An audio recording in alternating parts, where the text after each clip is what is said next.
Now, there are profound implications when we don't honor these, and we will suffer our own calamities. So let's do this now with me. And I know how hard it is. I know how hard it is for so many of us, even though we know these 10 commandments, to honor them completely as Christians, or Jews, whoever else might honor these as well, perhaps Muslims too. The 10 commandments, okay, presented to you by Moses. I am Himalaya. This is Aaron back here, my son. You see, the story has begun to reawaken, and the drama here is being captured before you. So here we go. The first of the 10. I am the Lord your God, who brought you out of the land of Egypt, out of the house of bondage. In Deuteronomy, it's written as, I am the Lord your God, who brought you out of the land of Egypt, out of the house of bondage as well. It goes on to say, in both, you shall have no other gods before me. You shall not make for yourself a graven image, or any likeness of anything that is in heaven above, or that is in the earth beneath, or that is in the water underneath, under the earth. You shall not bow down to them or serve them. For I, the Lord your God, am a jealous God, visiting the iniquity of the fathers upon the children to the third and the fourth generation of those who hate me, but showing steadfast love to thousands of those who love me and keep my commandments. Okay. So you will not see the results immediately, but in the third and fourth generation, you'll start to see it fall apart. The one who has ears had better listen. God just said the one who has ears had better listen. God said that through the app, the Spirit of Truth. This app will help you to honor these commandments from a very young age. How slow of heart to believe all that the prophets have spoken. Wasn't it necessary for the Christ to suffer these things and enter into his glory?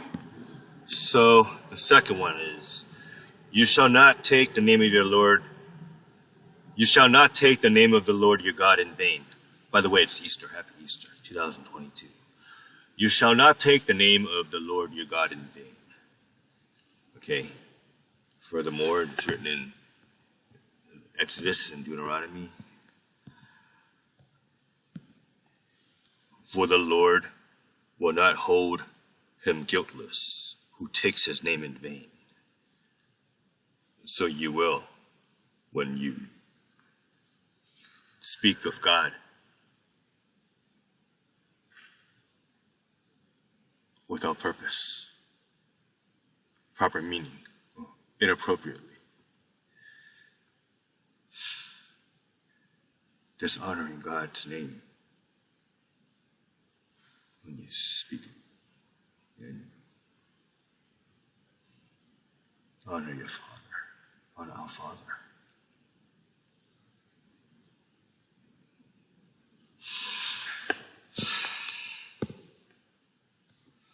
Okay.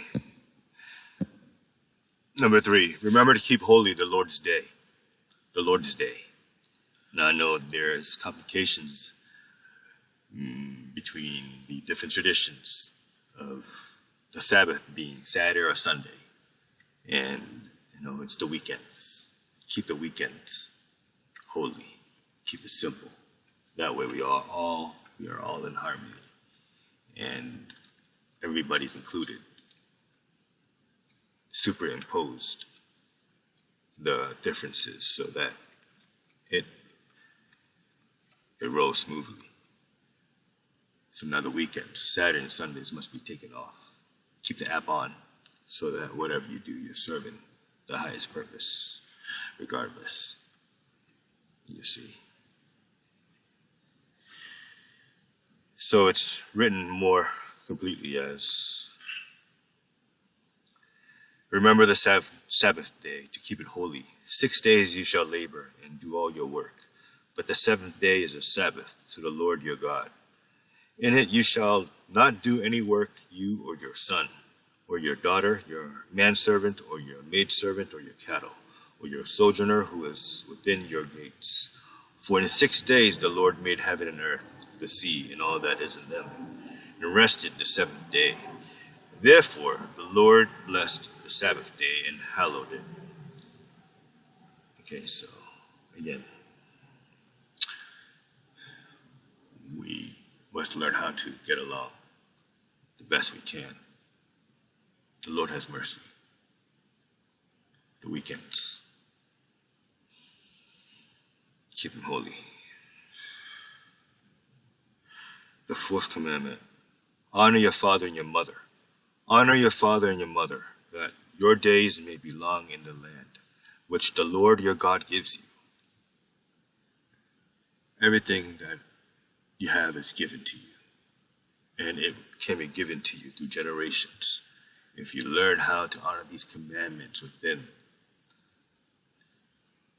between you and your children, the laws of the Lord must be spread through the family first before anything else.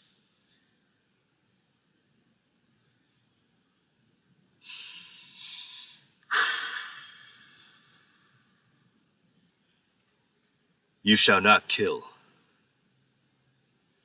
whether in God's name or not. God does not honor men to kill each other for any reason. Only the ones doing the work that undoes that harm behind the scenes that nobody notices to angels between the cultures and the backgrounds. These are the ones that do not care for praises. They are the ones who save each other from one another. And these are the leaders, the ones you should follow, the ones who have heaven and can proclaim it sustainably and can bear witness and have testimonies, such as I do. The kingdom of God is not coming with signs to be observed, nor will they say, look, here it is, or there, for indeed the kingdom of God is in your midst. You heard it through the app. I did not touch it. And it is truly random, regardless if someone did. So you see, the Spirit of Truth is here to help you and me to honor these laws. It's not hard. Do not be intimidated. What I say to you, I say to everyone. Stay alert. It's stay alert, you see. And the sun just shined around me. Aaron, I'm not sure you've seen it or not.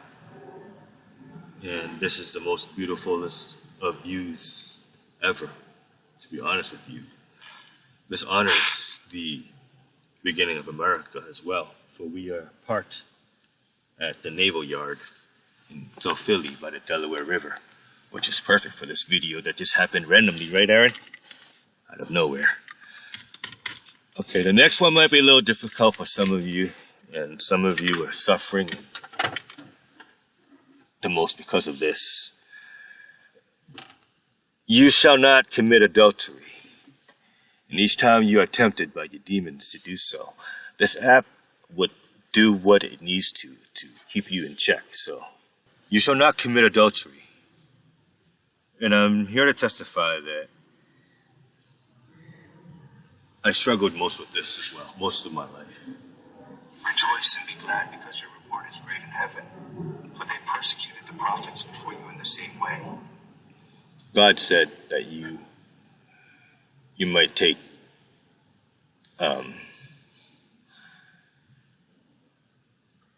take offense at me.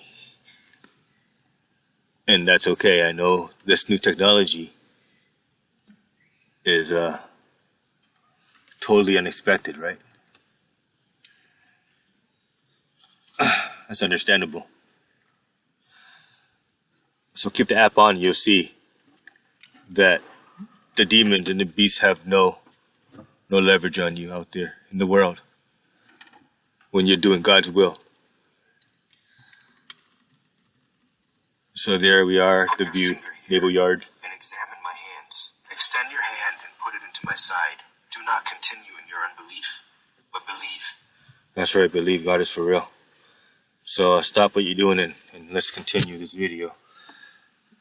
You shall not steal. And how hard it is for some of us to hold back when we think we can get away with whatever we do. It's not that easy. Not that simple. God is always watching. And it manifests from within you. So when you let that demon out, it's going to grow. Be careful. You should not bear false witness against your neighbors. Number 8. Number 8. You should not bear false witness against your neighbor. And some of us overreact when we're playing around. And the words we say, about our neighbors, people we care about, trying to have them be portrayed in a certain way so that it raises ourselves higher. Stay alert, because you do not know the day or the hour. That's dishonesty.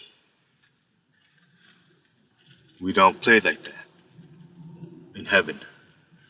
So the commandments, they're the structure for this whatever. It's the template for all of this to the structure. Provide, blessed. Here we are. Number 9, you should not covet your neighbor's wife. You should not covet your neighbor's wife. He gains the whole world but loses or forfeits himself. You see your neighbor's wife? Do your best to just disregard her. You could honor her as a friend. However, you must maintain that respect for your neighbor. People do not light a lamp and put it under a basket, but on a lampstand, and it gives light to all in the house. In the same way, let your light shine before people, so that they can see your good deeds and give honor to your Father in heaven. The golden rules applies, you see, in the middle throughout all these commandments. You should not covet your neighbor's goods is number 10. It's that simple. So, you shall not covet your neighbor's house. You should not covet your neighbor's wife, or his manservant, or his maidservant, or his ox, or his ass, or anything that is your neighbor's. His ox? His ox or his ass. Okay? Alright, so you shall not desire anything that is your neighbor's. Alright?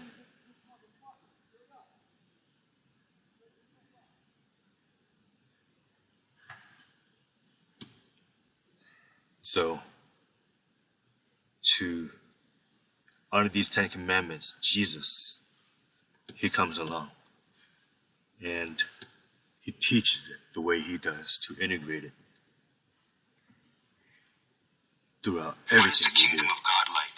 To what should I compare it? It is like a mustard seed that a man took and sowed in his garden. It grew and became a tree, and the wild birds nested in its branches. And the branches now provide the shade for me and you to park beneath.